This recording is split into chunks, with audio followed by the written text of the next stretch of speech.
Right, I'm making some axle lynch pins for a Trebetherick cannon. There's some I've made there. They're tapered 6-inch pins. I'll get that one out of the fire in a minute, or I'll burn it.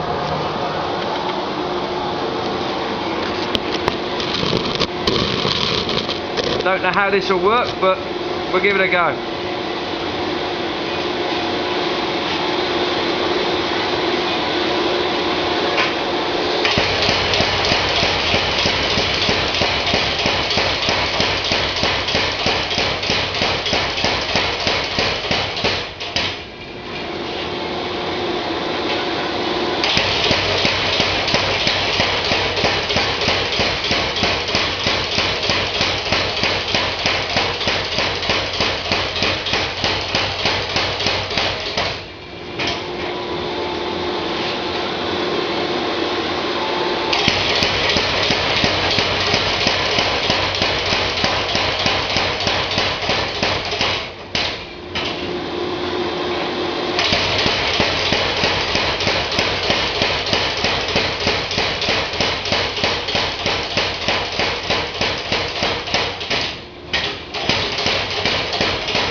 Drawing them down.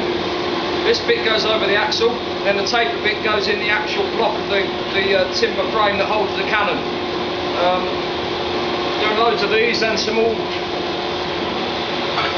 other bits as well. Some I don't know, shackles, locking pins, all sorts of bits and pieces.